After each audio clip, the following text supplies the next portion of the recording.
बिस्मिल्लाहिर्रहमानिर्रहीम। अस्सलाम वालेकुम। उम्मीद है कि सब ठीक होंगे। आज का किस्सा खूबसूरत नबी पाक सल्लल्लाहु अलैहि वसल्लम के खूबसूरत अल्फाज देखें और लाइक करें और शेयर करें। नबी पाक सल्लल्लाहु अलैहि वसल्लम अपने असहाब के साथ बैठकर कभी कभार दुनियावी बातें और मुज़ाह फरमाया करते थे। यूं भी होता कि वो मजलिस मुस्तकिल एक वाक़या और किस्सा बन जाया करती। एक मर्तबा नबी करीम सल्लल्लाहु अलैहि वसल्लम अपने रुफ़क़ा सईदना हज़रत अबू बकर, हज़रत उमर फारूक और हज़रत उस्मान गन की मायत में हज़रत अली के घर तशरीफ़ ले गए। सईदना अली की अहलिया सैयदा फातिमा ने शहद का एक प्याला उन हज़रात की मेहमानदारी की खातिर पेश किया। शहद और खूबसूरत चमकदार प्याला। इत्तेफाक से इस प्याले में एक बाल गिर गया। अब सल्लल्लाहु अलैहि वसल्लम ने वो प्याला खुलाफाए राशिदीन के सामने रखा और फरमाया, आप में से हर एक इस प्याले के मुतालिक अपनी राय पेश करे। हजरत अबू बकर फरमाने लगे कि मेरे नजदीक मोमिन का दिल इस प्याले की तरह चमकदार है और उसके दिल में ईमान शहद से ज्यादा शीरी है, लेकिन इस ईमान को मौत तक बाहिफाजत ले जाना बाल से ज्यादा बारीक है। हजरत उमर फारूक फरमाने लगे कि हुकूमत इस प्याले से ज्यादा चमकदार है और हुक्मरानी शहद से ज्यादा शीरी है, लेकिन हुकूमत में अदल व इंसाफ करना बाल से ज्यादा बारीक है। हजरत उस्मान गन फरमाने लगे कि मेरे नजदीक अलमदने इस प्याले से ज्यादा चमकदार है और अलमदने सीखना शहद से ज्यादा मीठा है, लेकिन इस पर अमल करना बाल से ज्यादा बारीक है। हजरत अली ने फरमाया, एक मेहमान इस प्याले से ज्यादा चमकदार है और उसकी मेहमान नवाजी शहद से ज्यादा शीरी और उनको खुश करना बाल ज्यादा बारीक है। हजरत फातिमा फरमाने लगे कि औरत के हक में हया इस प्याले से ज्यादा चमकदार है और उसके चेहरे पर पर्दा शहद से ज्यादा मीठा है और गैर मर्द की इस पर निगाह न पड़े ये बाल से भी ज्यादा बारीक है। क्या खूब ही महफिल थी। जब खुलाफाए राशिदीन अपनी राय का इजहार कर चुके तो आप अलैहि वसल्लम की तरफ मुतवज्जे हुए।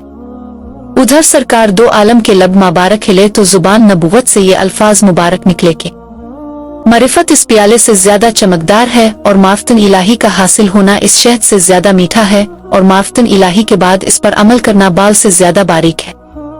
उधर जमीन पर यह मुबारक महफिल सजी थी। उधर रब जुल जलाल से जिब्राइल हमजा भी इजाजत लेकर पहुंची और फरमाने लगे, मेरे नजदीक रान खादी इस चमकदार प्याले से ज्यादा रोशन है और अल्लाह ताला की राह में खर्च करना और अपना माल और अपनी जान कुर्बान करना शहद से ज्यादा शीरी और उस पर इस्तिकामत बाल से ज्यादा बारीक है। जब जमीन पर सजी इस महफिल में सब अपनी राय का इजहार कर चुके तो जिब्रील अमीन फरमाने लगे कि आ रसूल अल्लाह सल्लल्लाहु अलैहि वसल्लम, अल्लाह तबारक उताल भी कुछ कहना चाहते हैं। फरमाया कि जन्नत इस प्याले से ज्यादा चमकदार है और जन्नत की नेमतें इस शहद से ज्यादा शीरी हैं, लेकिन जन्नत तक पहुंचने के लिए पालसरात से गुजरना बाल से ज्यादा बारीक है। बिलाशुबा ये मजलिस भी मुबारक और हर एक की गुफ्तगू भी मुबारक। इस मजलिस में जहां आका नामदार सल्लल्लाहु अलैहि वसल्लम थे वहीं सहाबा भी थे। अब सल्लल्लाहु अलैहि वसल्लम की ये मजलिस और इसमें होने वाली गुफ्तगू हम सब के लिए मशल रहा है। ये खूबसूरत मजलिस और इसमें होने वाली गुफ्तगू न सिर्फ इल्म और हिकमत से भरपूर थी बल्कि ये एक मिसाली तरबियती दर्सगाह भी थी। नबी करीम सल्लल्लाहु अलैहि वसल्लम का तरबियत हमेशा दिलों को छू लेने वाला और गहरे मानी से भरा होता था। जब जिब्राइल अमीन अलैहि अस्सलाम ने अल्लाह ताला का पैगाम सुनाया तो सबके दिल खुशू और खुजू से भर गए। इस मजलिस के इख्तिताम पर नबी पाक सल्लल्लाहु अलैहि वसल्लम ने अपने सहाबा किराम को मुखातिब करते हुए फरमाया, जो लोग अपने दिलों में मार्फतन इलाही को जगह देते हैं और अपने अमाल को बाल की बारीकी की तरह दुरुस्त रखते हैं, वही असल कामयाब हैं। दुनिया और आखिरत दोनों का हसन उन्हीं के लिए है।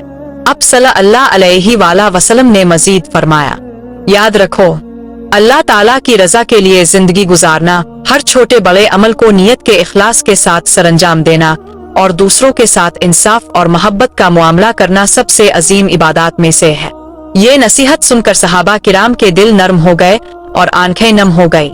हर एक ने अल्लाह ताला से दुआ की कि उन्हें पिल सिरात की बारीकी को उबूर करने और जन्नत की नेमतों तक पहुंचने की तौफीक अता फरमाए। इस मजलिस के बाद सहाबा किराम हमेशा इस वाक़ये को याद रखते और अपनी अमली जिंदगी में नबी करीम सल्लल्लाहु अलैहि वसल्लम की तालीमात पर अमल करने की कोशिश करते। सईदना अली और सैयदा फातिमा के घर में होने वाली ये बाबरकत महफिल रहती दुनिया तक इंसानियत के लिए नसीहत का एक रोशन चराग बन गई। ये वाक़या हमें ये दर्स देता है कि दिल को ईमान से मुनव्वर रखे, हुकूमत और इक्तदार में अदल और इंसाफ का दामन कभी ना छोड़े, इल्म के साथ अमल को लाजिम करे, मेहमान नवाजी और दूसरों की खिदमत को अहमियत दे, हया और पर्दे को अपनी जीनत बनाए, मार्फतन इलाही और इस्तिकामत को अपनी जिंदगी का मकसद बनाए।